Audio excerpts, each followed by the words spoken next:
ушул бутуңуз кесилип ушул инвалид болгонго чейинки мына ушул электрик болуп иштедим дедиңиз, ушу энергетика тармагында. Ооба. 40 жылдык тажрыйбам бар дедиңиз. Ошол жерде стажыңыз бар экен, а?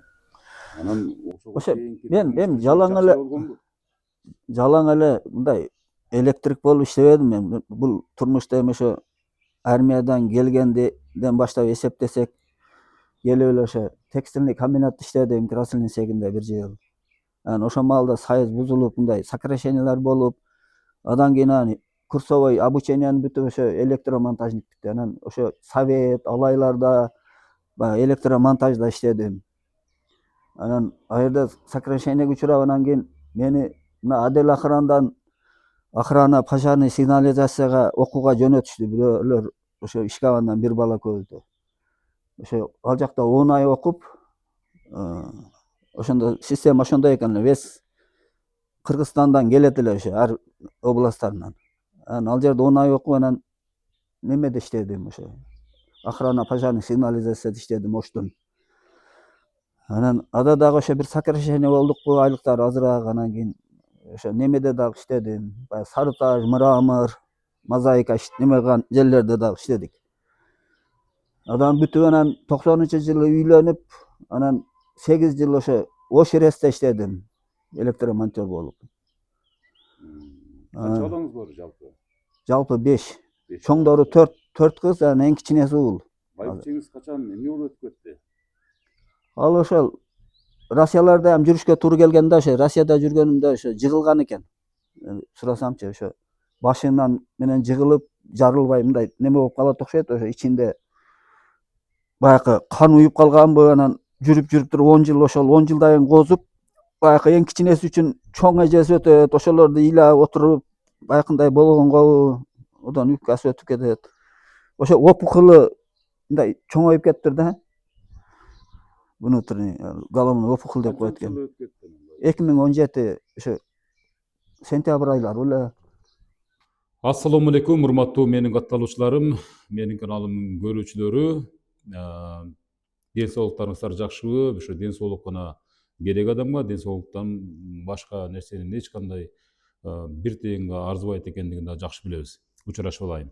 Азыр мен сиздерге бир абдан бир өкүнүчтүү, арындай татаал тагдырды камтыган бир учурду сиздерге көрсөтөйүн деп жатам. Ал үчүн атайын ошол бизге кайрылган, азыркы сиздерге чыгара турган Батыр Омаралиев деген аксакалдын үйүнө чейин барып келгем.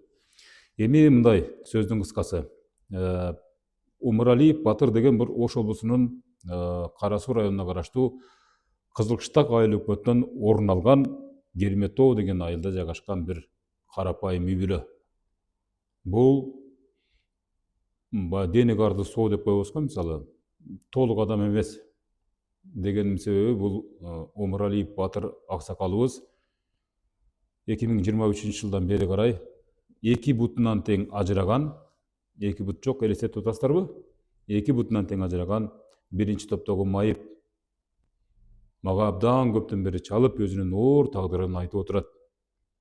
Үстүндө үйү бар болгону менен, алдында балдары жүргөнү менен, бирок байбичеси азыр жок. Маркум байбичеси бир топ жылдан мурда оорудан улам каза болуп калган экен.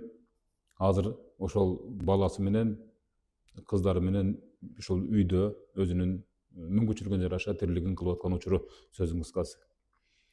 Эми ошол адамды мага берген маалыматына караганда, мына мага кат жазып келген маалыматына караганда, бир туугандары, жалпы эмес, мен баса быйыл айтып коеюн, эжелери, карындаштары, кыскасы, окуяда өзү дагы айтып берет толуктап. Өзүнүн маалыматына караганда дагы баса белгилеп коеюн. Алдоо жолу менен үйүнүн документин банкка күрөөгө коюп, КСБ деген банкка алгач, андан үлкөн акчаларды алып, бир жакшы бир көз карашты, бир максатты камтыган бир жакшы бир шарттарды айтып, бир максаттарды айтып, кыскасы, Батыр аганын башын айлантып, өзүнүн берген маалыматына караганда дагы бир жыл 3 жол белгилейм. Кыскасы, кызыл китебин, үйүнүн документин банкка, дагы бир үйдү кошо, эми өздөрүнүн ушул бир тууган карындаштарынын үйүн кошуп күрөөгө коюп, андан чоң акча алып анан аны отура алышпай, кыскасы ортодо ар кандай келишпестиктер орун алып, мына азыр ушул эки буту жок биринчи топтогу майып Батыр Абанын тагдыры өтө оор. Эми анысы аз келгенсип. КСБ банктагы өзүнүн үйүнүн күрөөдө турганы аз келгенсип. Эми сиздерге дагы бир кызды айтып берейин. Салым финансы банк деген мекемеге дагы мунун атынан 200 000 сомдон ашык сумманын тегерегиндеги акчага дагы мына ушул өзүнүн колу жок, эч кандай уруксаты жок дагы ошончо суммадагы акчаны алып, ошол бир туугандары бардыгы эмес дагы баса эле айтып коеюн. Өзү дагы айтып берсин муну толуктап. Дагы буну карызгор кылып кетип калышыптыр. Эми биринчи алган кредит боюнча, биринчи алган ушул үйүнүн документин койгон абал боюнча соттук териштирүү иштери жүрүп, кыскасы, анан Батыр Абанын бир тууганынын бирөөсү ошо түрмөдө экен. Азыркы убакта соттун чечимдери чыккан, буга чейин ызы чуу болгон, кыскасыча. Анан экинчи иши боюнча эң өкүнүчтүүсү, урматтуу көрүүчүлөр, алды дагы мөөнөттөрдү дагы көрөсүздөр, болбогон бир жарыбаган деп деле койсо болот. 8 000 сомунун 50%-ын ушул күндө Салым финансы банкы кармап жатыптыр. 200 000ден ашык карызың бар, ошонун баардыгы утурмайынча сиздин пенсияңыздан. Себеп дегенде бул жерде дагы ушул Батыр Абанын мага берген маалыматына караганда, анын колун жасалма кылып койдуруп, анан ушул Салым финансы банктын кызматкерлери тарабынан же ошол банк тарабынан акча берилген. Эми биз банктарды мындай бир тараптуу эле күнөөлөгөн жокпуз, урматтуу көрүүчүлөр. Банктын кызматкерлерине чалдык. Көрсө, алардын ушундай талаптары бар экен, алардын ушундай ички уставтары бар экен, өздөрүнүн мыйзамдары бар экен. Бул купуялуулук деп коет экен. Банктын маалыматынын сырдуулугу, купуялуулугу деп да койсок болот. Бул телефон аркылуу дагы маалымат бербейт экен. И ошол эле мезгилде камера аркылуу дагы маалымат бербейт экен. Биз суранып көрдүк, мына азыр телефондорунда сиздерге көрсөтүп атам, мисалы ошол эле КСБ банк. Эми КСБ банк боюнча биз азырынча эч нерсе дей албай турабыз. Азырынча соттук процесстер жүрүп атат. Бул боюнча эми негизи эле баягы Салым финансы банк боюнча дагы соттук процесстер жүрүп атат. Юристтери бизге жооп беришти ушинтип, биз маалыматты, сиз комментарий өзүңүз берип кое бериңиз деди. Биз официалдуу түрдө сизге бул банктагы абоненттер тууралуу же болбосо клиенттер тууралуу маалыматты бере албайбыз деди. Алар өздөрүнүн арыз жазса, ошолорго кагаз түрүндө гана бере алабыз деди. Эми мен алдагы мүнөттөрдө сиздерге ошол Омаралиев Батыр деген абабыздын ушул секундтардагы турмушун чагылдырып берейин. Көрүңүздөр, андан кийин сөздү улантабыз. Абдан эгерде мисалы үчүн боор ачып, мисалы үчүн колдоп кубаттайм десеңиздер, телефон номерун жазып коем. Эмбанкы да ошодо иштейт. Жок дегенде ошо Салым финансы дагы карызын кутулуп койгонго, урматтуу кыргыз элим, кыргыздын жигиттери, 1 сомдон чогултсак дагы аз эле убакытта мына ушул маселени чечип коебуз. Ушуну эске алыңыздар. Ошол менин аялым рамалык 2017 өтүп кетти. Ошого чейин аялым ошо кредит алчу эле да бизге, өзүбүзгө 100 000 ошондой, анан хозяйствого. Ошол 2018 аялым өтүп кеткенден мен ошо бир тууган карындаштарымга деп ошо домовой книжка бойдон турган эле үйүмдүн китеби. Анан алар кызыл китеп кылдырып өзүбүз неметебиз деп ошо Кара суунун госрегистр кайсыларын ошо кызыл китеп кылдырып, анан срочный болгонбу, ошол менин колум жок экен, бирок 100% мындай мыйзамсыз экен ол китеп. Ошол КСБ банктан алышкан экен. Бул үйдү менин үйүмө коюп, анан атам апам өтүп кеткен, ошону Омаралиева Жаркынайдын атына, бир тууган карындашым 1981-жылы туулган. Ошонун атына өткөрүлгөн экен ол үйчү. Анан кийин ошо ат эшик. Анан мына үй экөөнү коюп 4 миллион алышыптыр КСБ банктан 21-жылы. Анан мен ошону кийин менсиз эле башка банктарга коюп, да Кыргызстан коммерческийге койгон экен. Бир мен Гор водоканалда электрик болуп иштедим да 2009-дан 2023-ге чейин путум ушундай кесилип калганга чейин. 2,5 Анан ошондо мен кайсы жыл экен ошо страхование үйлөрдү страхование кылганы келгенде ошо бир Сатурниге страхованиядан анан биздин зам энергетик ошондой документтерди сурады ошо страхование кылган. Анан меники копиясы эле турат, копиясы ошо карындаштарымда десем копиясы боло береби десем боло берет дегенден анан ошо копиялатып бергиле десем ошондо Кыргызстан коммерческий экен эле ошо мен китебим. Анан суроо Кайсы жылы болуп атат? бул 2020 19 алсам керек эле ол страхование ошо копияны. Кийин мен путум кесилип калганда анан кийин алар ошол Кыргызстан коммерческий банкка барышканда кыздарым мен путум кесилип эч жака чыга албай калдым. Анан алар айтыптыр бизде 21 жылы дедиби ошо ноябрь айында алып чыгып кеткен дептир. 20 жылы ноябрдабы. Анан булар сал адашып атышы мүмкүн. 21 жылы ошо жерден алып эле менен сурабай анан ошо KCB банкка коет. Ош шаарындагы баягы Ошскер районундагы болсо керек. Анан ошо жерден ошо 4 миллион алып 2 үйдү коюшуп. Анан кийин мурун ошо үкам бир тууган үкам менен аялымын немесин коюшуп туруп алар бул баягы Сарызоодогу баягы мошенничество өтө резонанс болгон неме болсо керек. 10дон ашык чекти мен үкам аркылуу билип аттым. Мен өзүм 10 ай мына кесилген путум сакайбай туруп алды. Ириң аралашкан чыгып. Анан ошондо үкам аркылуу билип аттым. 76-жылкы Эркин деген үкам бар. Анан ошол сотторуна кичине катышып неметип жүрдү окшойт. Ошол немеден бир тууган үкам менен аялына 75-жыл. Азыркы Эркин үкамдан бир жаштан да 75 ал. Ошо алышып 6 миллион. Анан ошонун 4 миллиондон ашыгы төлөнбөй туруп бул KCB банк ошо 19-жылы ошону алган экен. KCB банктан алар алат. Анан ошону төлөй албай турушуп булар 21-жылы бул китепти коюп туруп дагы берип атышат. Ошо KCB эле банк кайрадан. Анан мен ошо тууралуу путум сакайгандан кийин 2024-жылдын 27 июнунда мен арыз жазганмын Ош шаардык прокуратурасына. Алар 3-4 күн кармап туруп анан Акбура бөлүмүнө өткөрүп беришет. Акбура бөлүмүнө өткөрүп беришип, алар карабай мындай барбай туруп эле мындай экспертизадан өттү, сиздин подписиңиз эмнелер айтып, мен башым айлантышып 2 айдан кийин ошо себебин айткыла десем ошо бир токтомду чыгарып беришкен колум. Анан мен городской прокуратурага алып келип бердим. Ошо 2,5 айдан кийин ошо бергенден кийин. 2,5 ай анан городской прокуратурадагы баягы фамилиясын билбейм, Эрмек деген прокурор ошо 1 айдан ашык алып жүрдү. Мен звонок кылып сурап коем, анан материал чогултутабыз деп коет, чогултутам деп коет. Анан 1 айдан ашыктан кийин кайрадан ал ошол эле балдарга бека деген ошо милиция бөлүмүнө өткөрүп берип атат. Мунун просрочка деген экен да, токтомдун көрсө чечими. О просрочкасы болбойт деп алар кайра берет. Анан ошол бойдон мен уже мындай неме болуп калдым да. Телефондон сурайм. Анан кийин бирдекелерди айтып шылтоолоп коет. Анан ошо 24-жылдын мен октябрды акырлап болсо керек.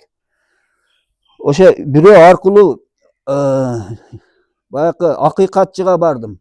Ошого барың дедилер. Сизге окшогон путу кесилген дагы немелерге ушундай жардам берет дедилер. Барсам алар арыз жаздырып, ошол юстициянын адвокатын беришти.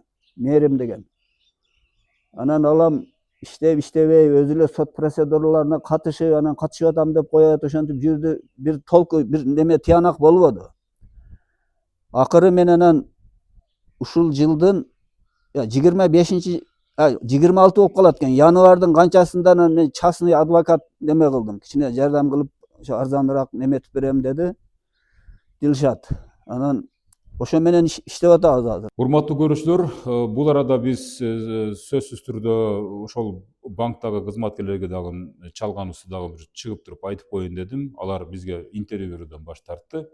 Биз мына ушул аралыкта Кара Суу райондук прокуратурасына бердик. Себеп дегенде бул иш боюнча мисалы үчүн Батыров абыз акылынын жетишинче, мүмкүнчүлүгүнүн болушунча бара турган жерлерге барыптыр. Алгач ушул Ак Бура милиция бөлүмчөсүнө кайрылыптыр. Андан кийин Ош шаардык прокуратурасына кайрылыптыр. Өзү айтып атпайбы жана Эрмек деген прокурор минтип барады, анан Ак Бурадагы тергөөчү минтип барады депчи.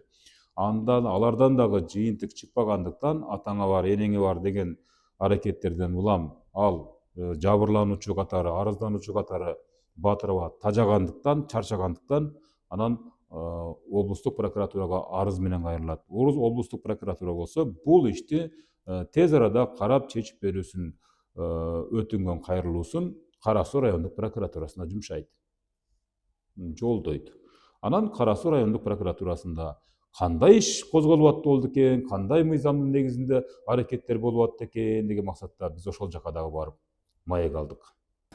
Бул боюнча менин билишим боюнча арыздануучу Омаралиев Батыр өзү жанагы кредит алып атканда гарант болуп кол коюп берип койгон.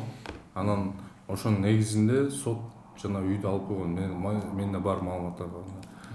Андан тышкары бул бизге арыз менен кайрылганда Кара Суу районунун прокурорунун орун басары ушул Зулушев Куттубек Суранчевич аракет кылып сотко апелляция жазып азыр сот тарабынан каралып атат да. Конкреттүү маалыматты тийиштүү кызматкерди азыр тактайлы, кимисинде болсо ошол толук маалымат берсин сиздерге. Азыр демек келеби сизден кийинки? Мен азыр конкреттүү кайсы кызматкерге бул бөлүнгөн болсо, ошол кызматкер толук сизге маалымат берет. Атчыңыз айтып коесузбу? Атым Амирбеков Саматбек Кайратбекович, прокурордун жардамчысы. Анда биз сизди күтөбүз. Кийинки ошол тийиштүү кызматкер келгенге чейин,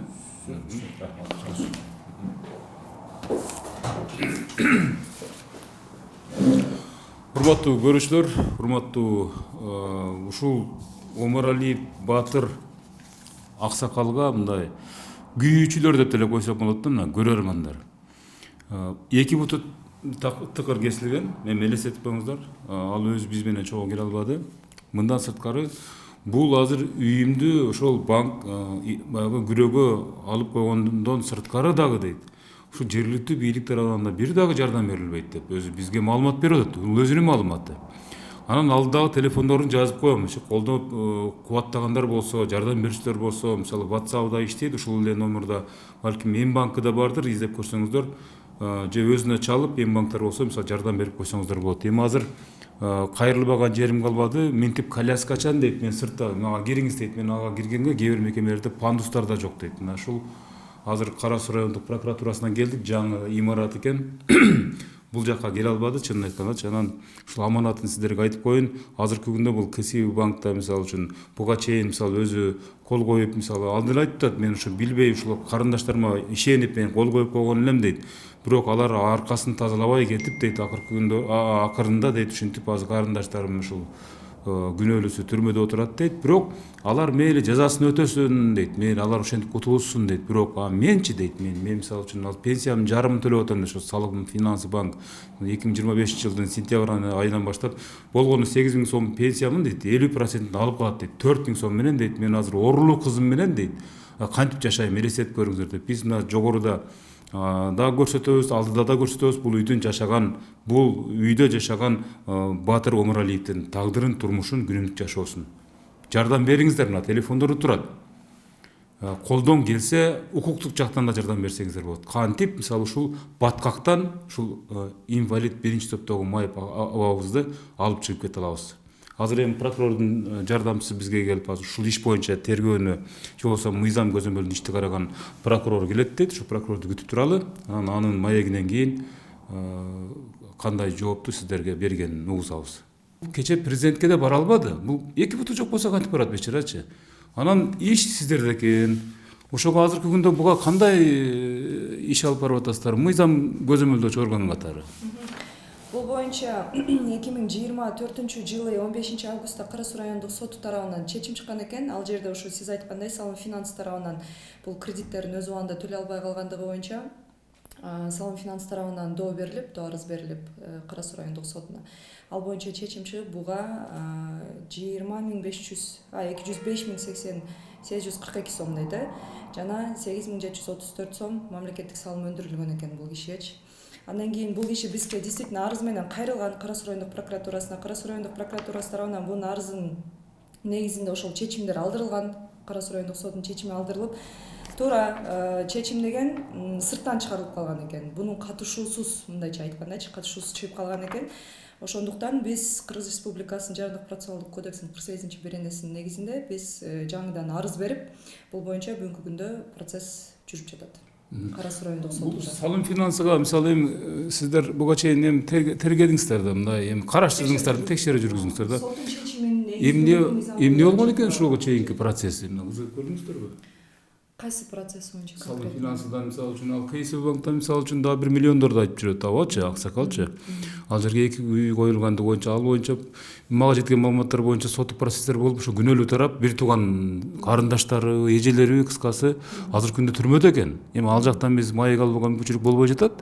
Бирок азыркы эмне баягы кыргызда бир жакшы сөз бар, какаганга муштаган депчи. Азыр мына салым финансы банкка дагы мисалы үчүн мынтип азыр 205 миң сомдун тегерегиндеги акча деп атпайсызбы? Андан сырткары дагы 14 миң дагы ушундай бир суммалар, мамлекеттик алымдар чегерилиптир деп атасыз. Буга чейинки бул салым финансыга бул аксакалдын документи же болбосо эмне себептен карыз болуп калгандыгы боюнча сизде кандай маалыматтар бар дейм да? Ал боюнча менде толук маалымат жок. Биз бул арыз даттанганда, бул киши арыз менен даттанганда биз ошол бир гана соттун чечиминин негиздүүлүгүн карап чыкканбыз. Соттун чечими негизсиз чыгып калгандыктан биз ошол боюнча гана арыз бергенбиз сот органдарына. А салым финанс тарабынан бул кандай жол менен, ким тарабынан, өзү же мунун туугандары алып бергенби кредитти, кандай алынган, ал боюнча менде толук маалыматым жок экен. Бул бизге берген маалымат боюнча ошол эми ал жерге дагы өзү баягы подпистерин меники эмес деп, анан экспертизада экен азырчы подпистеричи жана кол тамгалысычы. Анан экспертизадан чыкса, өзүңүз айткандай соттук чечимдер дагы азыр кайра баштан сиздердин сунушуңуздар менен каралып, мыйзамдын чегинде сиздер көрсөттүңүздөр да, эми мондай депчи, мыйзамдын тили мененчи сунушту бердиңиздер, эми сот кайрадан карап чыгат, эми арыз берилди. Жок, арыз бердиңиздер, эми ошол арыз кайра качан каралат? Арыз бүгүнкү күндө Кара Суу райондук соту тарабынан биздин арыз кабыл алынып, бүгүнкү күндө соттук процесс жүргүзүлүп атат бул боюнча. Соттук териштирүү жүргүзүлүп атат. Бул боюнча иш каралып бүтө элек жарандык иш.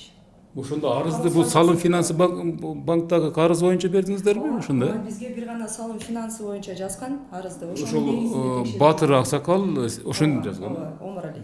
Омаралиев. Биз негизги баягы сиздерден сурай турган маселе ушул болчу, анан жана КСБ боюнча да кызыкпапсыздар да, КСБ банктагы маселеси боюнчачы. Арызында бул бир гана ушул салым финансы тарабынан берилген до арызда буну ошол карызкор кылып таап коюп атат дагы, соттун чечимин гана даттанган бул бизге. Соттун чечимин даттангандыктан биз соттун чечиминин негиздүүлүгү боюнча гана текшерип чыкканбыз. Бул эми кайсы убакка чейин созулушу мүмкүн эми сиздин мыйзам көзөмөлдөөчү орган катары болжолдуу түрдө да бул. Болжолдуу түрдө да айта албайм. Бул анткени жарандык тартипте бүгүнкү күндө сотто каралып атат. Бул иш биздин өндүрүшүбүздө эмес. Бул иш уже соттун өндүрүшүндө, сотто каралып атат. Бул жарандык тартипте ошонун негизинде анан каралып бүткөндөн кийин бир сот тарабынан чечим чыгарылат. Азыркы учурда эми мисалы үчүн ошол салым финансы банк бул боюнча маалыматы болсо керек, Сөзсүз түрдө ооба. Аз салынып аткан айыптарды азырынча мыйзам боюнча салбай туруш керекпи, ошондо албай туруш керекпи, токтотуп туруш керекпи? Бул боюнча токтотулса керек, ооба. Процесске толугу менен бүгүнкү күндө мен өзүм катыша элекмин. Мага чейинки катышкан кызматкер тарабынан берилген. Ал өзү катышып жүргөн соттук процесске бүгүнкү күндө назначение болгон сотто, бирок мен процесске катыша элекмин.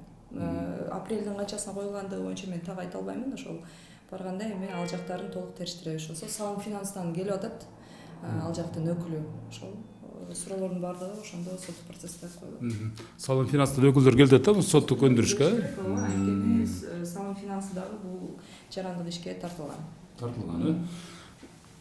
Сиздер тараптан кандай жардамдар болот деп ойлойсуз? Биз тараптан ушул биз берген арызды колдойбуз, арызыбыз боюнча эми соттун чечими менен жыйынтык чыгат. Аягына чыгып бересиздер Кудай буйруса. Сөзсүз түрдө. Мыйзамдын чегинде. Сөзсүз түрдө ошол Кыргыз Республикасынын Жарандык процессуалдык кодексинин 48-беренесинде тактана көрсөтүлгөн прокуратура кимдердин кызыкчылыгын көздөп арыз менен кайрылууга укуктуу экендиги.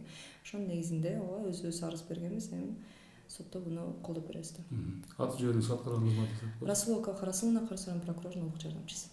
Көрдүңүздөрбү, урматтуу көрүүчүлөр? өзүнүн мүмкүнчүлүгүнө жараша тирлик кылып аткан Батыр Умаралиев абабызга даңк жана дүңк дегенден башка сөз айта албайбыз. Бул кашкайган чындык. Телефондору жазылып турат. Телефондоруна мисалы мүмкүн болушунча финансылык жактан да жардам берсеңиздер болот.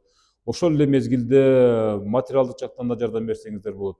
Эгерде мисалы үчүн акылыңыздар жетип турса бул маселенин чечилишине, анда укуктук жактан урматтуу адвокаттар, урматтуу прокурорлор чалып жардам берип койсоңуздар болот. Укуктук жактан укугун коргоп. Мына Кара Суу райондук прокуратурасы айтат, бул боюнча мурдагы чыккан соттун чечимдерине карата биз прокуратура өзү лично, орусча айтканда, кайрылуу арыз менен кайрылдык. Чечимдин өзгөртүлүшүн же болбосо чечилишине адилеттүүлүк өкүм сүрсүн деген максатта дейт. Анан бул боюнча абдан жардам беребиз деген ойлорун ортого салышты. Эми Кудай буйруса бул маселе жакын арада чечилип калат деп ойлодук. Чечилип калат буйруса. Азыр эми пенсиямы 25-жылдын сентябрь айынан Салым финансы банк кармай баштады. Коммерческий Салым финансы банк. Анан азыр ошо аркылуу былтыр ноябрь айында сот болгон. Ошо обл прокуратурага арыз жазсам, алар бир ай онча эчтеке жооп болбостон анан кийин Кара Суунун прокуратурасы карайт деп ошого жөнөттү. Арыз башка дагы арыз жаздырышты эмнегедир. Анан Кара Суунун прокуратурасы ошол келмиш болду 7 ноябрдагы сотто. Анан кийин Кемелбаева деген аял сот ошол кайра эле мындай нөлгө түшүрүп койду да башынан баштап. Неме кылбастан. Анан мен айлам кетип, анан 1-2 ай стресске учурап, үйдө отуруп калдым. Не бул инвалидти кичине жеңилдетип, бир неме кылабы, бир кызматтан тышкары ким болсо дагы мен билем да, Союздан тарбиясын алып калган мындай адам болуу деген бир ичинде адамгерчилик бир ичкимде мен ошондой адамгерчиликти көрө албай атам да. Мындай жакшы сүйлөмүш болуп коюшат эми, бирок бир аракет кылып неме кылган жок да, баягы карганын көзүн чокубайт болушуп. Мени мукуратышты, мындайча айтканда мукуратышты. Анан ол 7 ноябрдан кийин 10 мартта болду менимче. 10 марттан анан 26 мартпы, анан уже 3 жол кечеги 7 апрелдегиде дагы ошо менин подписим ошо Салым финансы банк боюнча мына пенсиямы кармап калып аткан боюнча экспертизага берилди. Ишканаман бир подписти зорго таап беришти, отпускага чыккан. Анан ал жерде подпис ошо өзүнүн бланкасында бар экен, ошолорго кол койдум. Эми экспертизада чыгыш керек. Ошо бир результат. Ошо мен аргасыз болуп ошо азыр эчтекеге ишенбей калдым, даже өзүм ишенбей калдым да. Бирөөлөргө турмак. Баягы ушундай окуялардан кийин мен баягы карындаштарыма кол коюп алып туруп жакшылык кылам деп. Анан кийин алар мени ушундай акыбалга калтырып кеткенинде даже ошо кол койгонум үчүн өзүм дагы ишенбей бир мындай неме болуп калдым да бул дүйнөдөчү. Эми карындаштарыңыз менен сүйлөшүп, убагында силерге жакшылык кылдым эле. Эми мени талаага калтырып койбогула деп бир мындай бир чалуу же барып сүйлөшүү болду ушул күнгө чейин.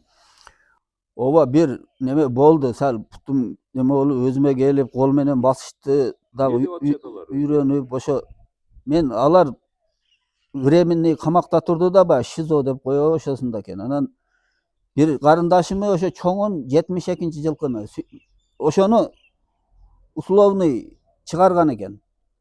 Анан мен ошого телефонун таап звонок кылсам, ал менин сөзүм уккусу жок, мынандай деген болуп алды. Баягындай эмне деп коет? Биз аны каматкандай сенин кыздарың камалыш керек эле. Ошо кызыл китебимди сурап койгонго алар айыптуу кылып атат ошону. Кызыл китебимди сурап койгонго. Анан баягы сенин кыздарың камалыш керек, өзүң камалыш керек эле деп телефондон өтө кыйкырып неметип берди. Ошол акчалардын бир тыйынын да сиз иштеткен эмессиз. Жок, баардыгын өздөрү ошо Кара Сууда алардын оптун розничтүү ошо сумка сатышат. Дорожный сумка, женский сумка. Азыр делеби? Жок, азыр ошо аренда калат эле. Азыр каякта экөө камакта, Бишкекке которуптур деди, мен үкөмөн уксам, ошо эркин деген. Анан Berkiler üşerde, pamoyum üşerde olsa gerek, ana uyda ateşikte. Atam apam ötüp ketken. Anan Азыр мамиле кылбайсыз.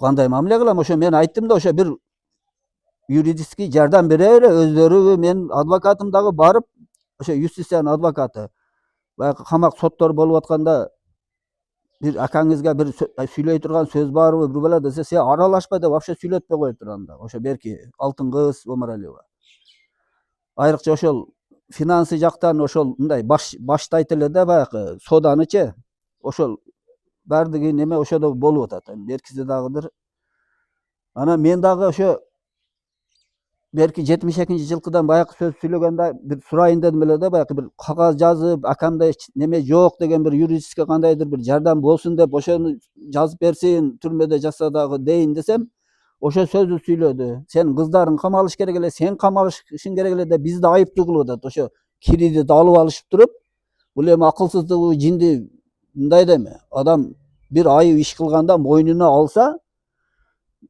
бул адамдык кичине сапат болот деп ушундай адашыппыз деп алар ошо мойнуна албай ошон үчүн баягы дагы бир статья кошуп көп жылга камалышкан баягы 1,5 жыл шизосу 3 жыл болуш керек экен мен укаман сурасам ошо эркин 8 жылга камалды деди бирөөсү 5 жылга ошондо 8 жылга берки шизодо жаткан 3 жыл эсептегенде 11 жыл болуп калып атат өзү мошенничество боюнчасы эң патологу 8 жыл экен деп уктум эле мен дагы мынабу башыма иш түшкөндө полуюрист болдум да ошондой сурап бирөөлөрдөн сурап кызыгып мындай неме болупчу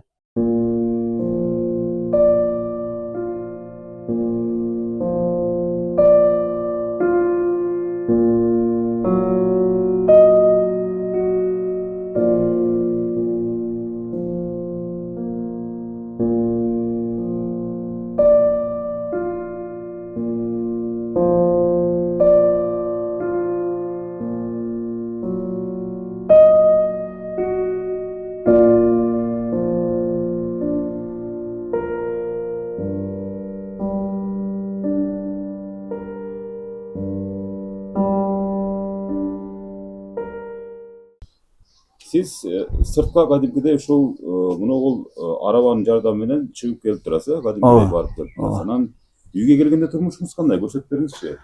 ушул колясканы 24 жылы сентябрь август айларындабы ошо немелер алып берди мына бизде бир молдо бала бар Ражабали деп коебуз 79 жылкы ошол ошо керметоону уюштуруп ошондой немелер муктаж болгондорго неме кылат да анан менин ишканам бир колясканы беришкен эле ручной ошо менен жүрүп турдум анан муну алып беришти ошол Керметоо фондунанчы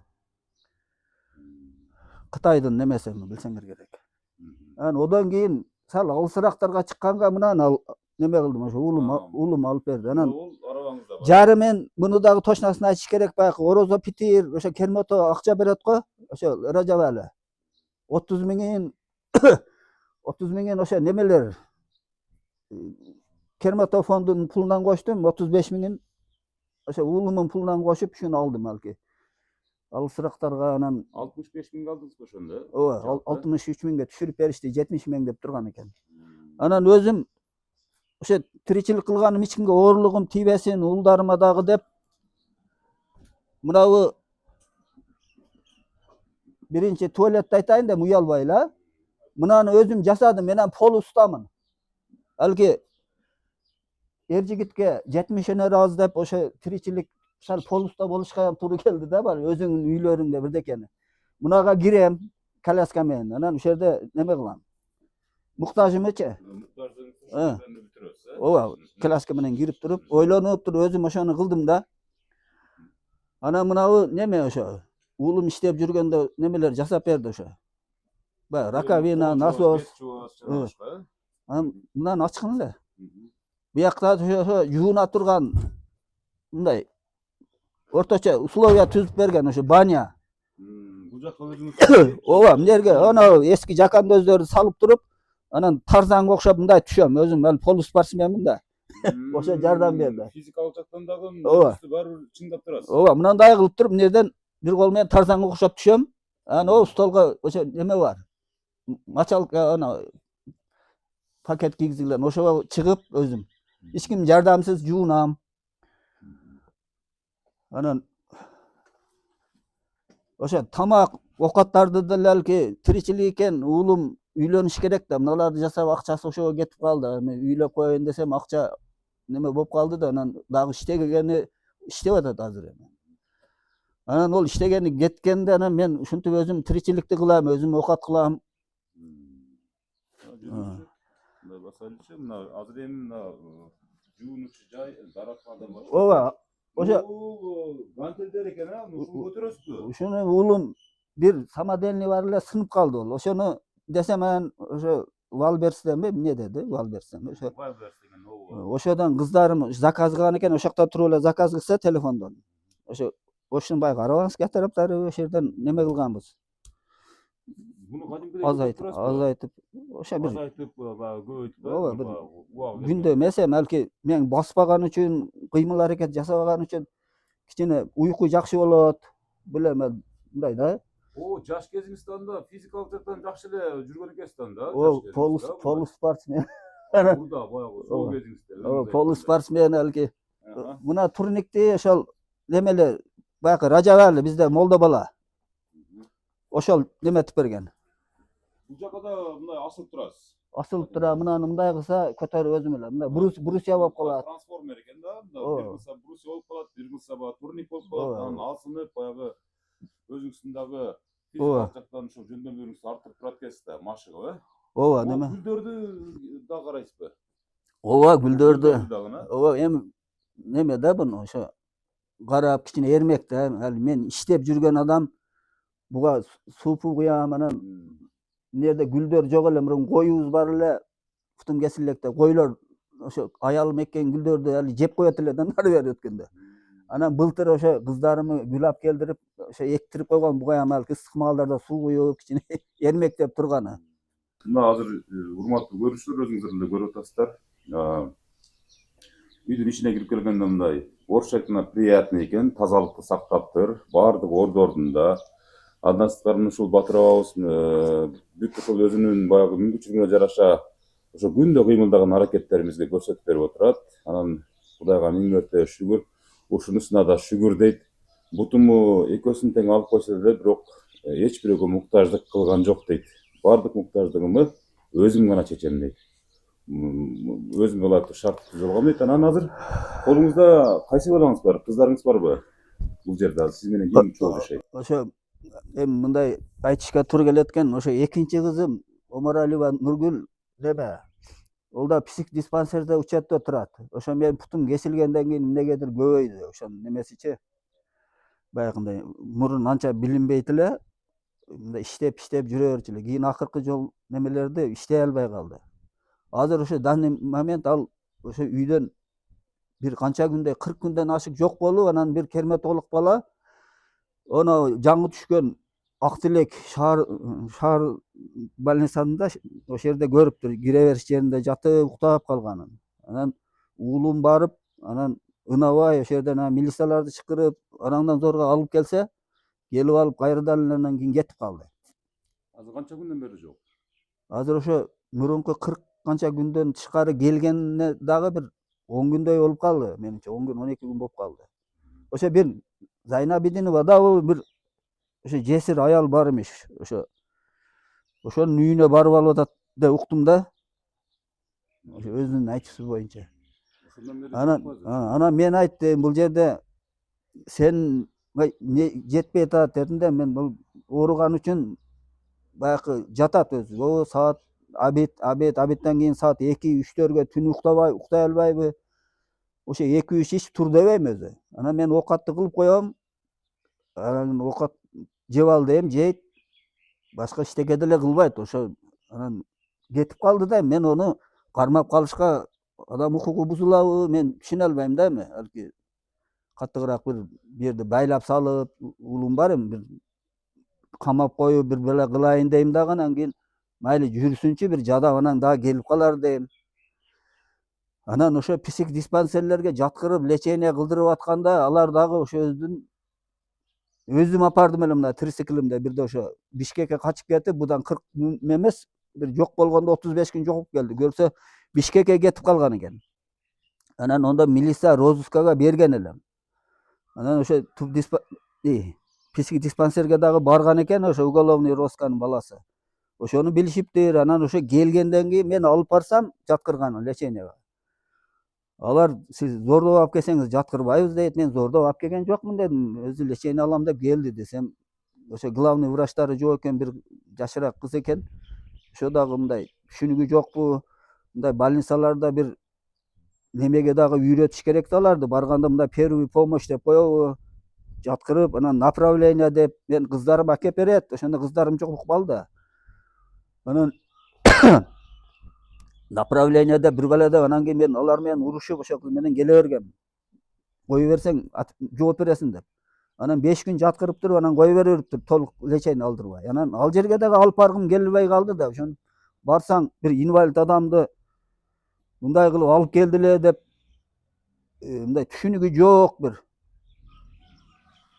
Больницадагы врачтар булар Гиппократка ант бергенде бир сайыз маалында башкача неме болчу эле врачтарчы.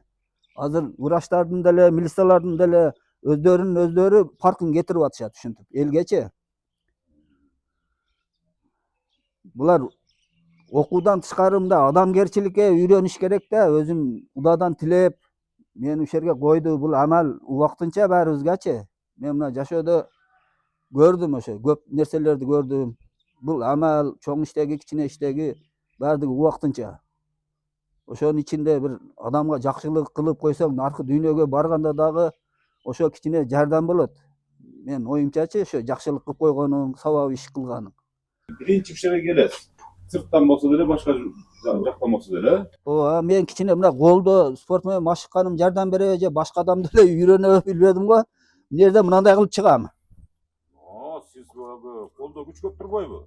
Эми Кудайга шүгүр, эми колдо дагы канча күч болуп турат. Ошодон корком да.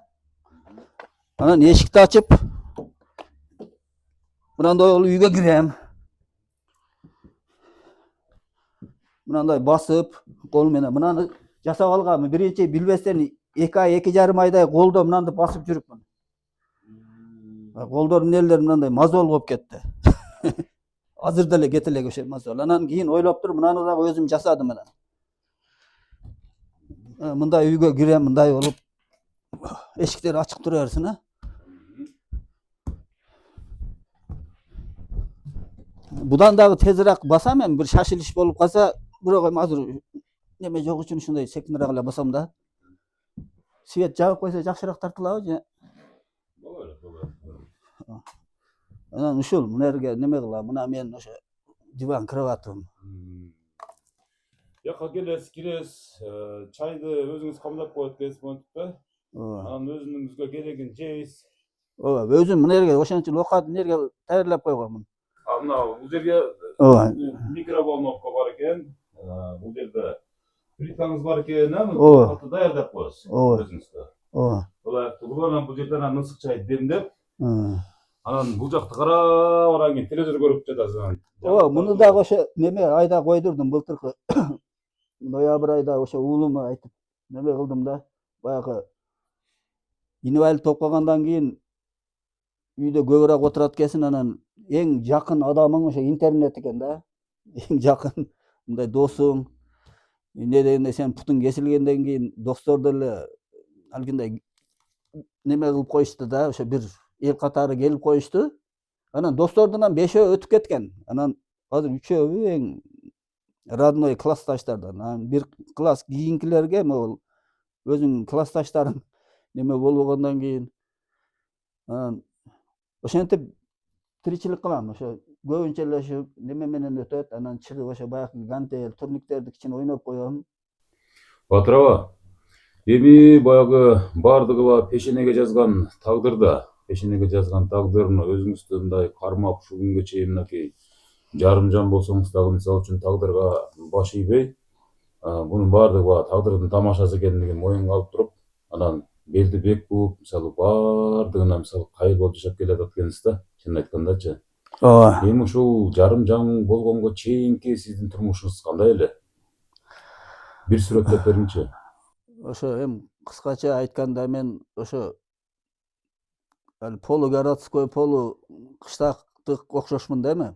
Бу жерде үлүш жерди дагы иштетип 96-дан кийин.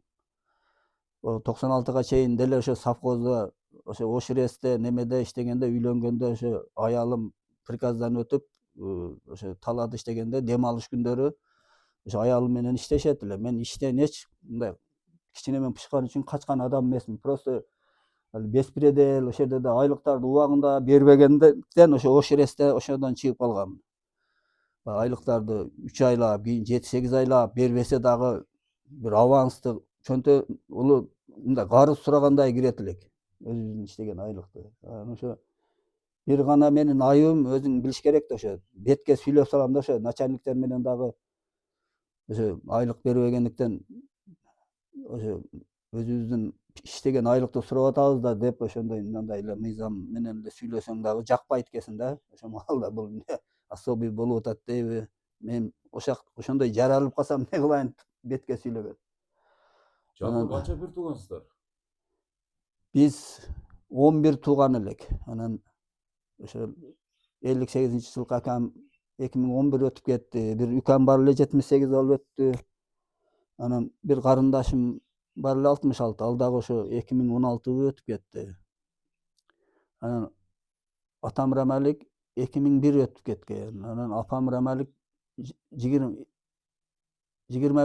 өттү. 2021-жылы апам өтүп кетти. Эми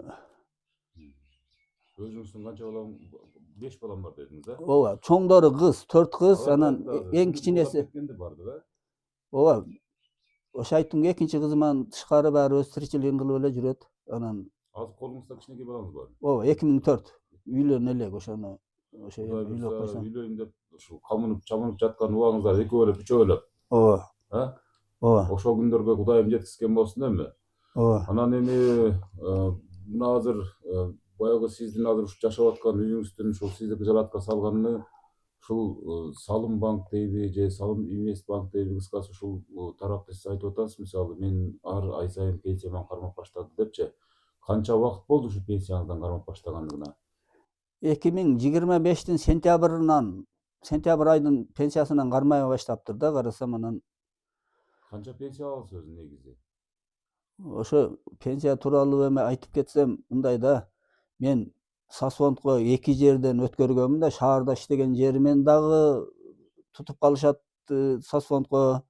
Анан кийин мынабу үлүш жерден дагы мен точносын айтсам ошо 2019-га аялым өтүп кеткенден кийин барып төлөп келгенмин. Лично ошо Кызыл Кыштак айыл өкмөтүнө барып ошо Сосфондко төлөп келгенмин. Анан баганы дагы эми төлөп коем деп атсам, мындай тиричиликте баягындай жетишпестик болуп, анан путум мындай кесилип калды. Анан ошо аркылуу срочно мени пенсияга чыгарганда кандай кылып эсептешти?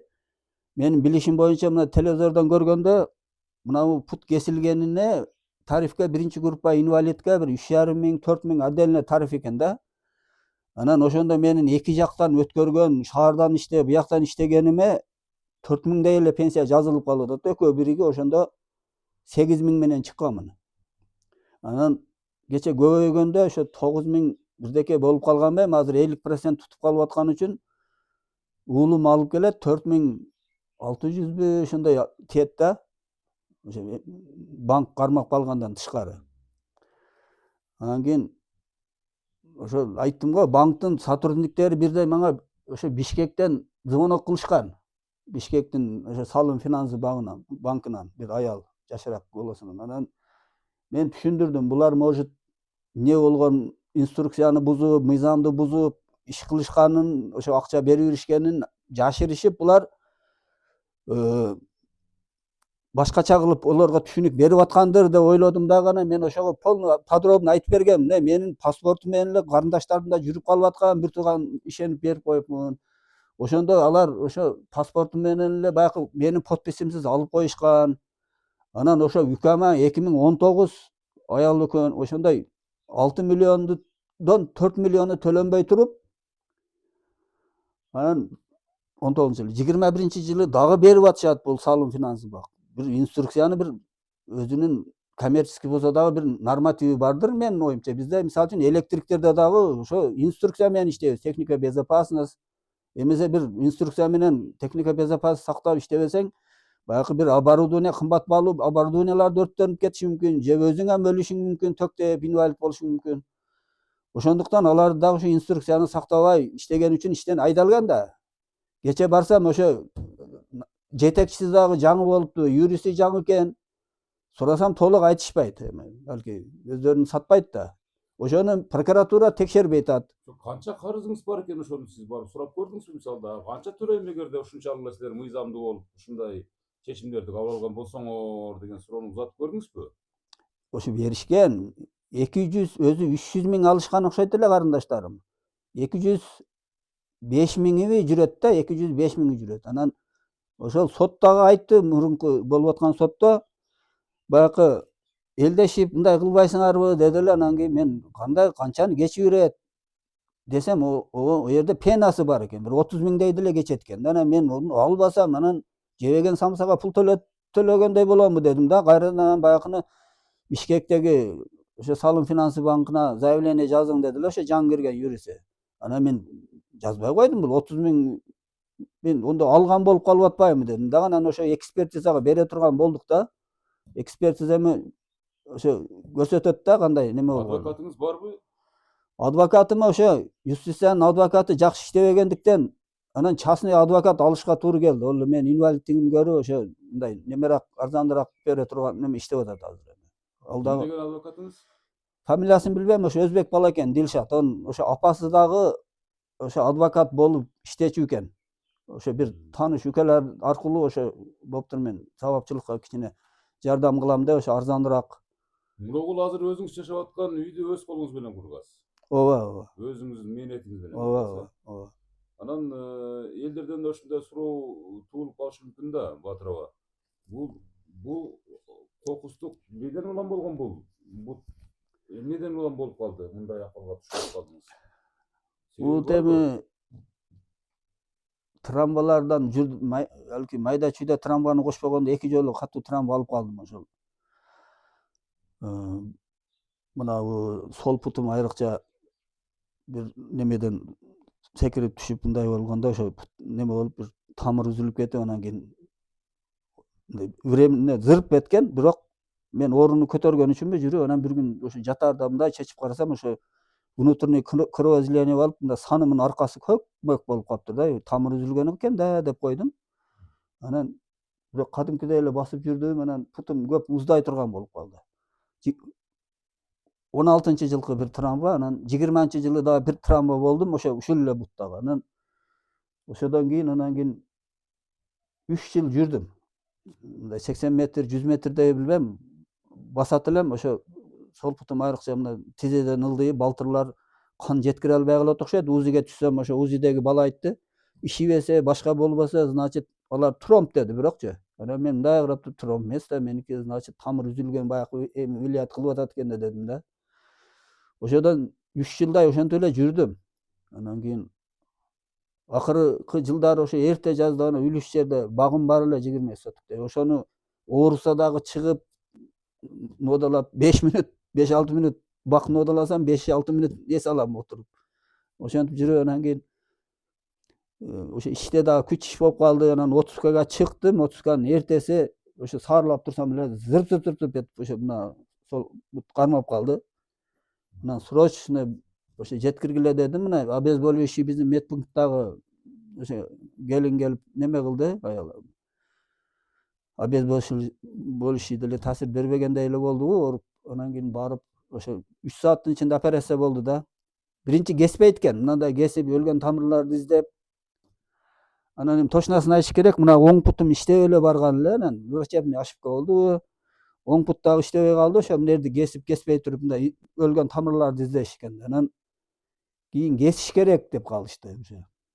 Анан кийин да мен неге кесем, бул кандай жашоо болуп атат дедим. Өтө стресске учурап, анан 3 күн кестирбей турсам, анан ошондо ысык маал эле мына аба кирбеген бутунун асты терилер карайып, ошо коркунучтуу көрүнө баштады. Өзүмдүн бутуман өзүм коркуп, анан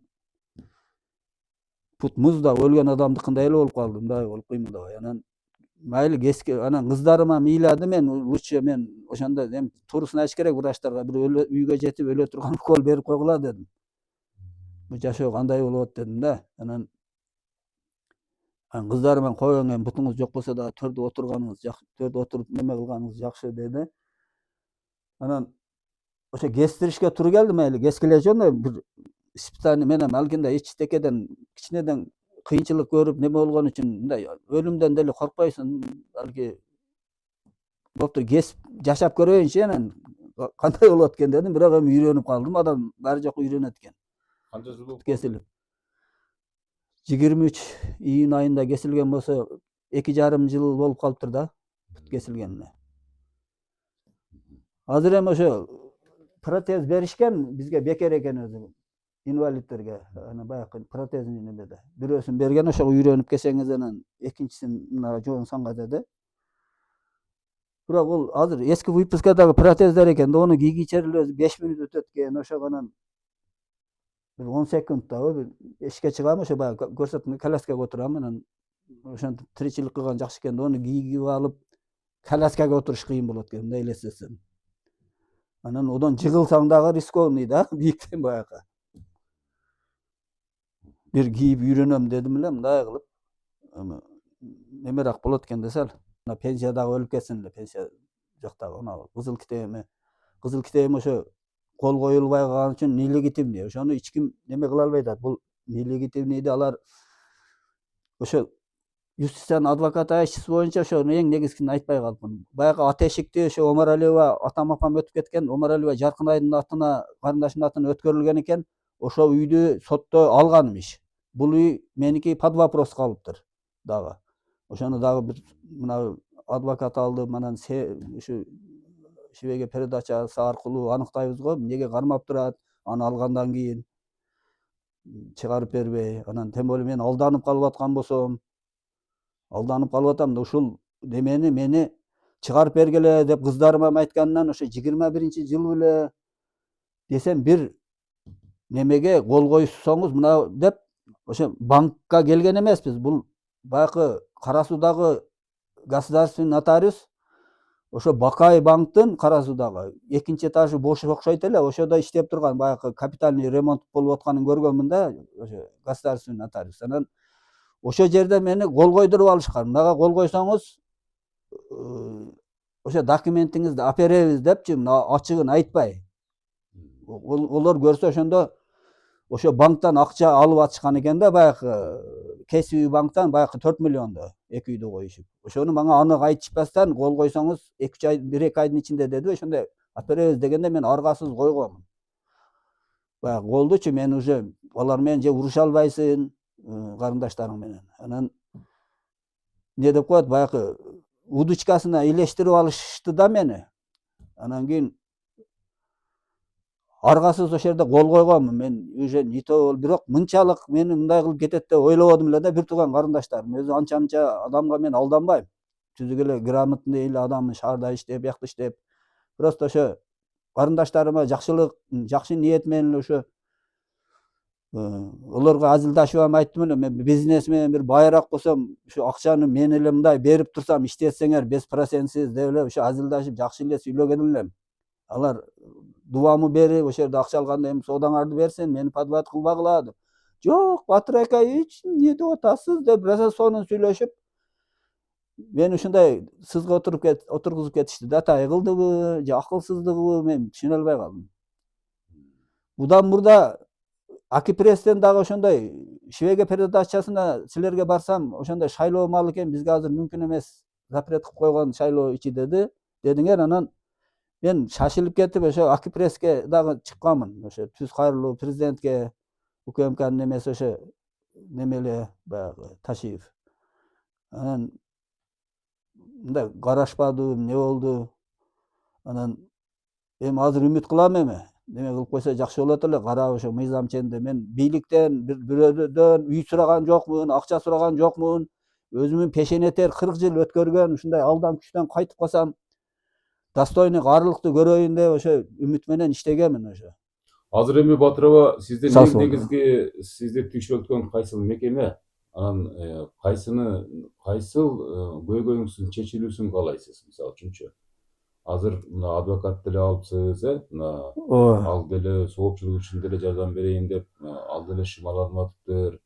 Ошондо Ооба. сизди азыр негизги өйткөн кайсы конкреттүү 2 же 3 маселе? Биринчиси. Ошо биринчиси кызыл китебими ошондой кылып алса, ошо Кызыл китебиңиз азыр Салым банктабы?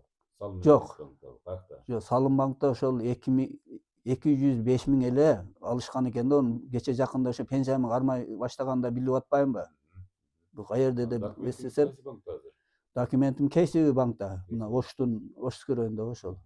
Анан ошол канчанчы жылда алып алышы ошо өзүнүн менчик баягындай кызыл китебин койгондой эле менен сурабай коюп мынтип башташты да, мен ошол маалда Ошондо KCB банктан канча алыптыр? аялым өтүп, анан кийин KCB банктан ошо эки үйдү коюп, ата эшик менен бул үйдү коюп 4 миллион алышкан экен да. 4 миллиондон 2 миллион 800 миңи калган. Анан кечеги мен частный адвокатым айтып атат, 5 миллион бир баланы айтып жүрөт да, сен каяктан таап алдың муну дедим. 2 миллион 800 миң эле дедим. Ал пена кошулуп атабы, кошуп алышкан болор, билбедим. Азыр 5 миллион тегерегидейби?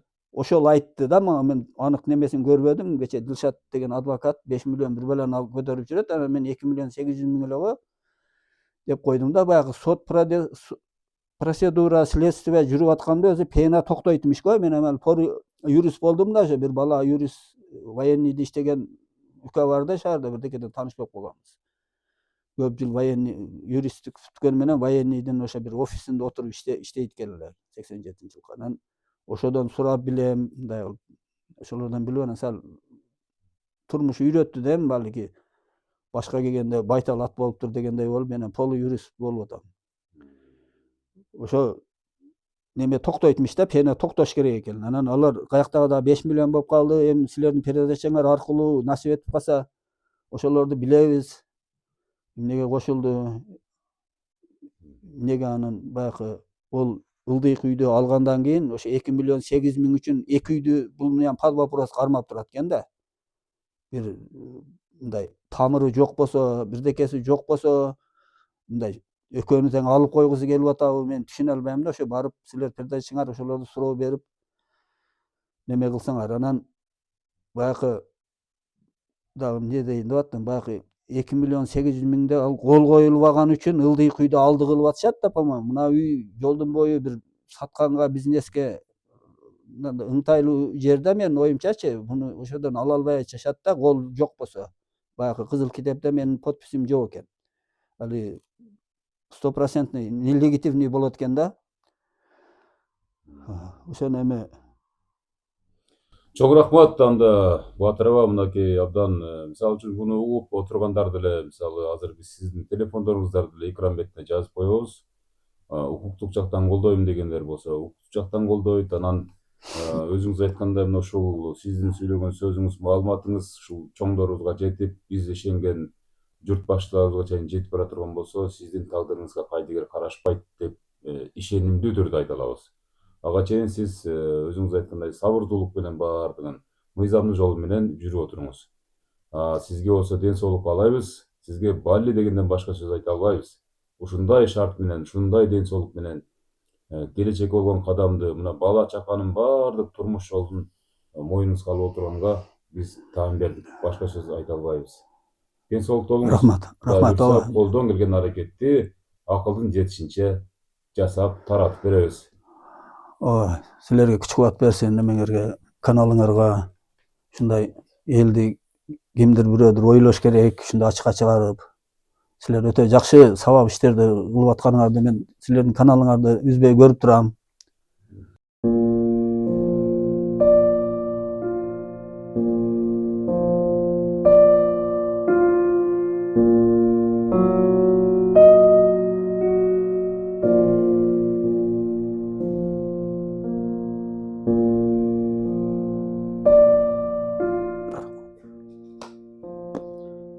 Nerede ушинтип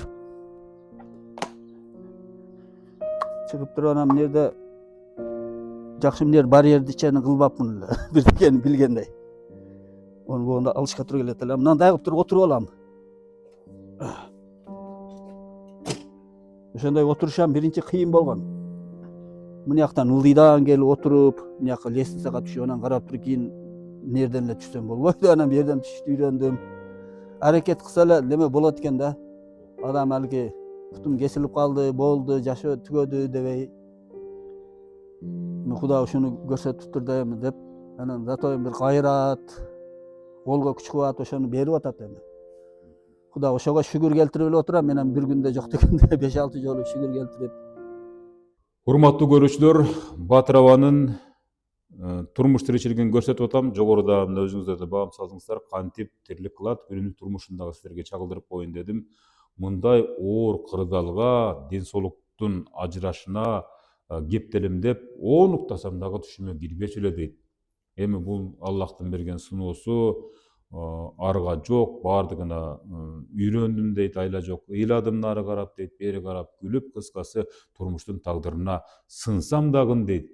Өзүм сынып калбай дейт.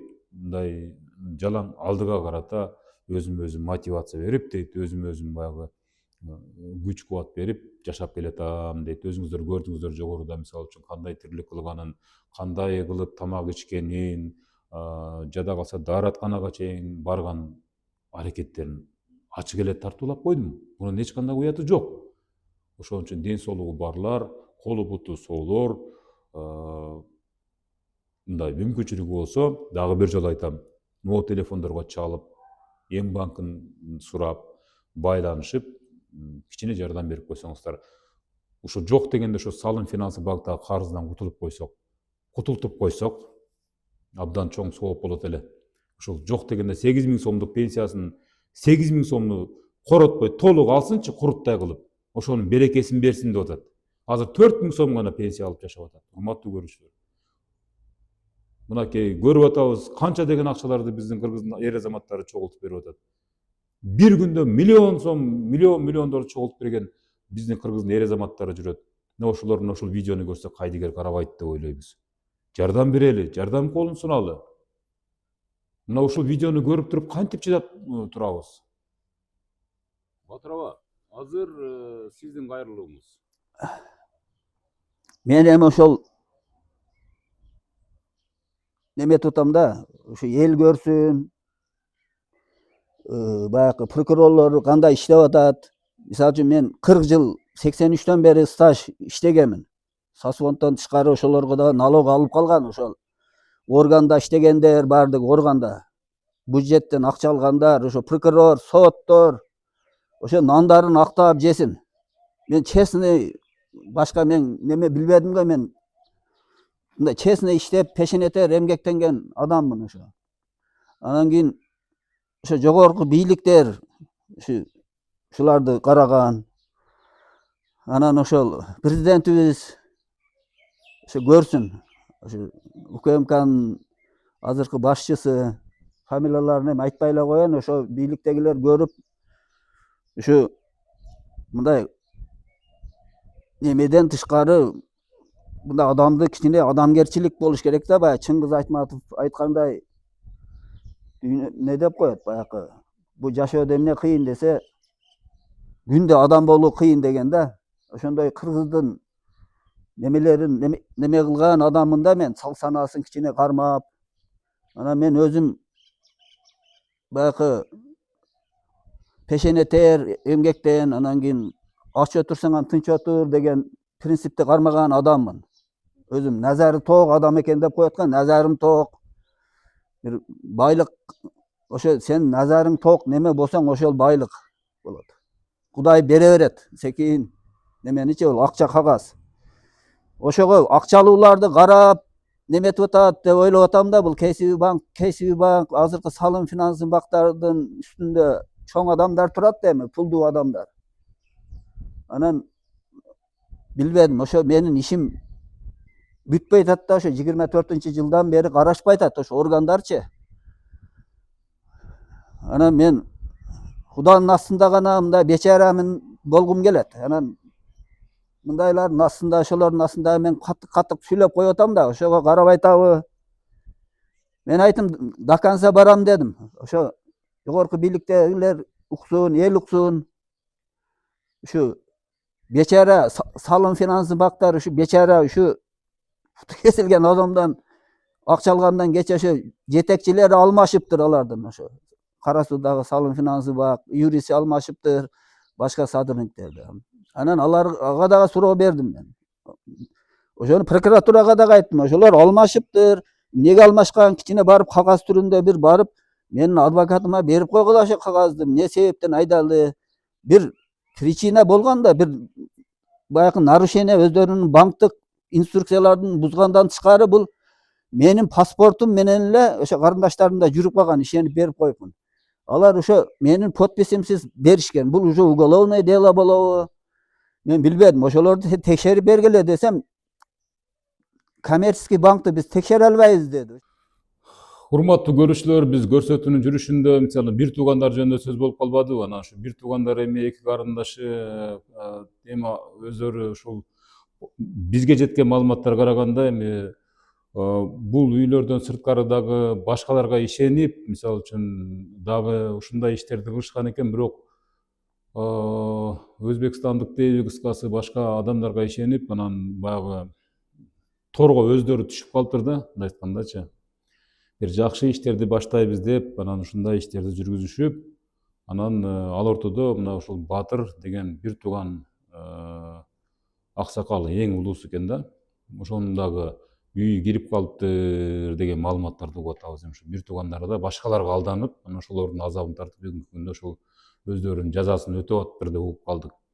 Эми алар менен байланыша алган жокпуз албетте эми. Анан ушул Батыр аксакалдын бир тууган иниси Эркин Омуралиев деген аксакалыбыз, бир тууган иниси бизге маек берди. Эми өзү мындай келип маек бергенге шарты болбоду, бирок биз телефон аркылуу анын уруксаты менен үнүн жазып алдык. Но ошол маалыматты дагы тараптардын ою катары, объективдүүлүк катары сунуштап коеюн. Алардын дагы оюн уктук. Эми Эркин эке, маселе мындай да, Эркин эке. Эми сиздин оюңузда мисалы ушуга кандай карайсыз? Бир тууган иниси катары. Мен эми бир жагы бул жак Батыр акам өзү бир тууган акам эң чоң акам ошо бул дагы ошо малында ошо карындаштарым суранганынан ошо кредит алып берген экен эле да. Жакшы ой менен элечи. Анан олар дагы ушу башка жактардан дагы кредит алып ошо төлөй албай олар дагы неме кармалып неме кирип калышты. Жок жерден алар дагы. Эми алар дагы бир туугандарым алар дагы. Эми акам дагы ошо азыраак эле немеси калыптыр эми. Анан ошо пенсиясынан 50%-ын тутуп алып атат деп айттылар да мага дагы. Анан ошо сотко бир апарып келдим эле мен дагы. Башкадан анан немени жокко чыгарып башкадан карайбыз деп неме кылган ошондочу.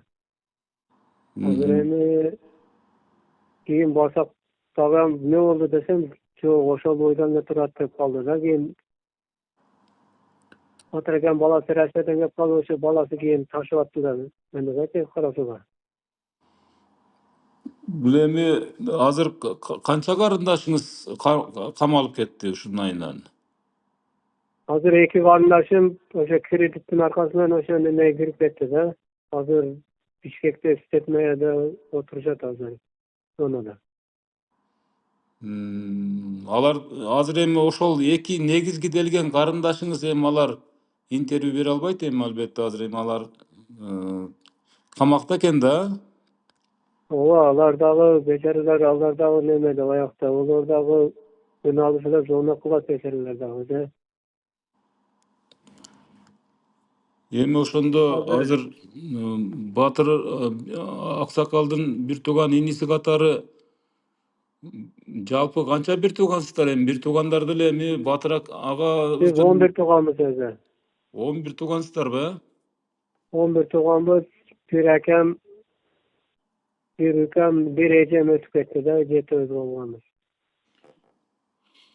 Батыр акам да ошо 1-2 жыл мурун путун кестири болду, ошо положение оор болуп, онда болуп калды бекер.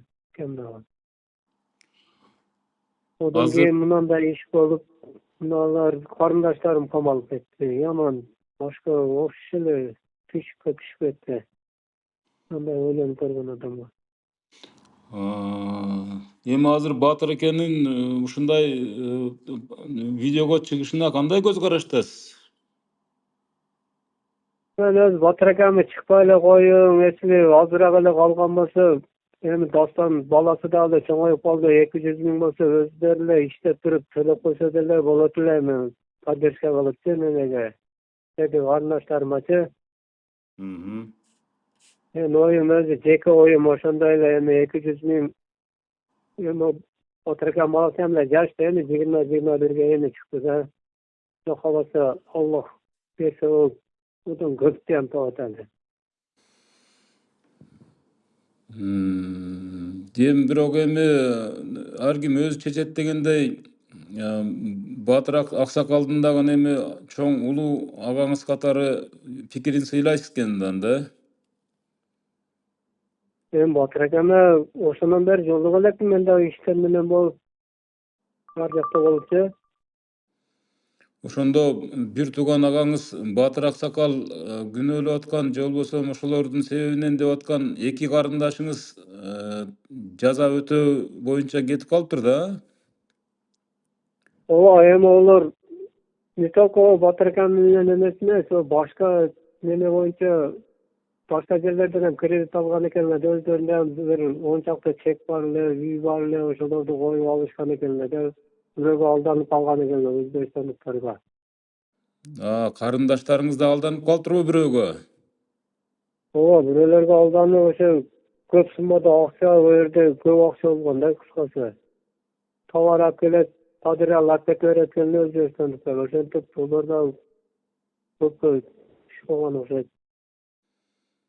Эми биякта ошол эки карындашыңыз эми алардан интервью ала албаймынбы эми? Алар жок да байланыш, Ооба. Жок. Бул жактан эми сиз эле ушул маалыматыңызды жазып кое берейин анда, эми сиз деле калыс эле сүйлөдүңүз, эми башка эмне дейбиз эми. Мен дагы баягы экинчи тараптын оюн угуп коеюн деп, сиз бир туугандардын атынан сизге чалып атам да.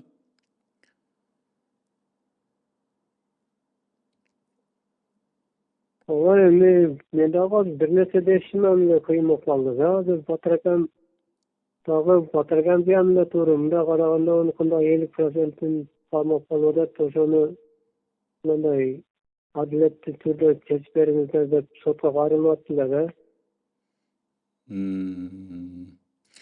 Мейли анда ошо сиздердин да үнүңүздөрдү угуп коеюн дедим да, ошол эми баягы Баатыр аксакал деле эми бир жолу эле карындаштарын күнөөлөп эметкен жок, сот адилеттүүлүгүн күтүп атат. Эми Ооба. өзүн жашоо үчүн өзү күрөшүп атат да, мындайча айткандачы, эми азыр ошондой акыбал ошондой экен да. Ошон үчүн сиздерге бир чалып коюуну туура көрдүм да, экинчи тарап катарычы эми. Баарыңыздар эле бир туугансыздар, эми биринчи тарап, экинчи тарап деп айтпай эле коеюн, эми баягы баары бир туугандар жөнүндө сөз кетип аткандан кийин сиздерге да бир чалып коюшум абзел болуп турат да. Мыйзам ошондой өзү негизичи.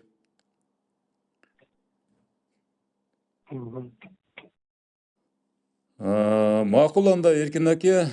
Тынч болуңуздар, эми бир туугандардын атынан сизге чалдым, эми сиз маалыматты бердиңиз, эми рахмат чоң.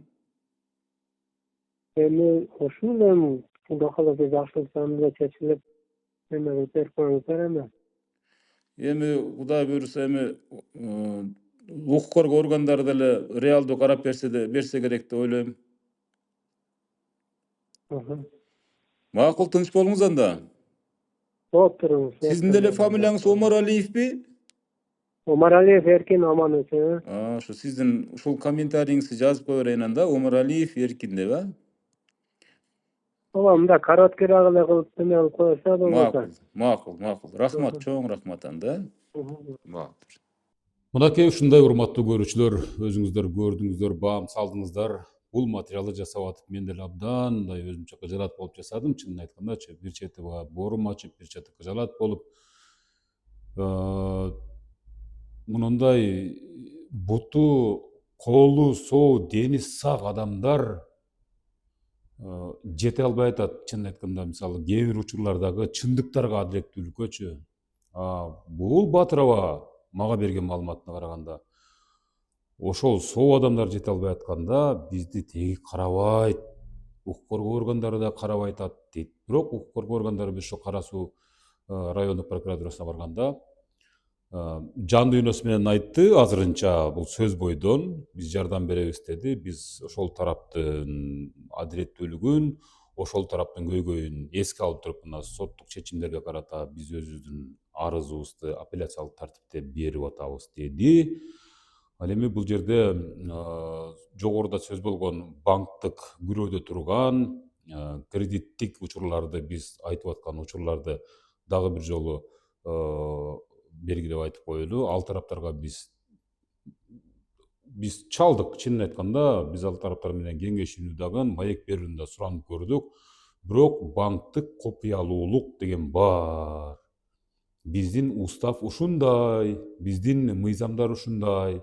Биз жеке жарандар үчүн же кардарлар үчүн үчүнчү жактарга маалымат бере албайбыз деди. Мейли биз мыйзамды сыйлап коелу деп, анда ошол тараптардагы атайын укук коргоо адистеринен, юристтерден комментарийсин мен айтып коеюн. Ушундай таризде сиздер айтып койсоңуздар боло берет деди. Эми аны азыр соттук териштирүүлөр жүрүп жаткандыгына байланыштуу биз азырынча ак же көк дей албайбыз. Бул эми КСБ банктагы турган документтери бул башында өздөрү кол коюп беришкендигин, андан кийинки ызы чуу маселелери, мисалы алдоо маселелери, башка маселелери соттук процесстердин же соттук чечимдер аркылуу күнөөлүүлөр аныкталып, ошонун арасында мисалы үчүн мына ушул Батыр абабыңыздын бир туугандары дагы өздөрүнүн жазаларын алышкан. Ага биз азыр мисалы үчүн туура эмес деп айта албайбыз. Чечимдер чыккан. Ал эми азыр Батыр абанын эң негизги эле көйгөйү ушул КСБ банкта ушул баягы карапайымдыктан коюп алган кызыл китебин алып чыгуу, андан сырткары какаганга муштаган сыяктуу көрүнүш бул Салым финансы банкындагы мына ошол 205 миң тегерегиндеги суммадагы карызын жоюу, анан ушул инвалиддик шартын эске алып туруп, мына ушул сыяктуу маселелер боюнча абдан бир арызы бар экен да. Бирок азыркы учурда ошо Кара Суу райондук прокуратурасы мага берген маалыматына караганда, азыр ошол Салым финансы банкындагы 205 миңдин тегерегиндеги күрөө боюнча, карыз боюнча аракеттин көрүп жатыптыр. Мыйзамдуу, адилеттүү чечимдер Кудай буйрса чыгат деген үмүттөрү бар экен ошол органдардын дагы. Анан бирок Батыр аба пенсия өлүп кетсин дейт. Эми ал дагы негизги орчундуу маселе. 205 миң сом дегенде эле азыр мындай сөз менен айтканда оңой болгону менен табышка келгенде абдан кыйын азыркы заманда. Бул боюнча мына прокуратура Кудай буйрса агынан жарылса керек деп ойлойбуз. Мыйзамдарды тескеп, Батыр абаны ал маселеден мыйзамга такап туруп алып чыгат деген үмүттөбүз. Ал эми Батыр абанын эң негизги үмүтү ушул өзү жашаган, өзү ылай тебелеп курган үйүнүн кызыл китебин ошол жогору да биз айткан КСБ банктан алып чыгуу.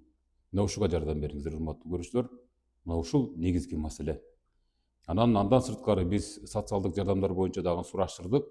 Кызыл Кыштак деген ушул айыл өкмөткө караган Кереметөө айылындагы Батыр абага эмне үчүн социалдык жардамдар, мисалы гуманитардык помощтор өз убагында мага жетпейт деген маселесин карабайсыздар деген да суроо менен бардык. Бирок аталган аймактык башкармалыктын башчысы эмгектүү өргүт экен. Бул боюнча маек алалы десек, ал эми анын орун басары болсо ошол биз барган учурда чогулуштарда болуп калды. Бирок ал бизге конкреттүү жооп жазып коюптур WhatsApp тиркемеси аркылуу.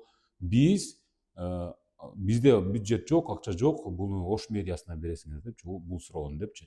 Демек Ош мэриясынын өкүлдөрү болуп калган болсоңуздар, анда бул көрсөтүүнү көрүп калган болсоңуздар, анда Омаралиев Батыр аксакалдын мүмкүнчүлүгү чектелген биринчи топтогу майыптыгы бар аксакалдын маселесине дагы кайдыгер карабайсыздар го деген үмүттөбүз. Мына ушундай сөздөр менен, ушундай маалымат менен бүгүнкү чыгарылышты жыйынтайм. Аты жөнүм Өмүрзак Азимкулов. Эч ким кыйналбасын, эч ким ыйлабасын. Аталар, энелер, карындаштар, агалар, эжелер жана башка. Эми мисалы үчүн мына алдыда жогоруда Батыр аба сүйлөгөн телефондорго дагы бир жолу эскертип коеюн. Чалып жардамыңыздарды бериңиздер деген өтүнүчүм бар. WhatsApp аркылуу кайрылсаңыздар өзү алат ар дайым. Эм банкындагы ошол номерде болсо керек деп ойлойм. Материалдык, финансылык жактан жардам көрсөтүүңүздү суранам.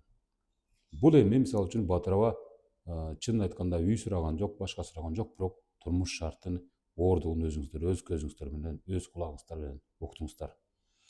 Жакшылыктардан жолугалы, урматтуу көрүүчүлөр. Аман болуңуздар.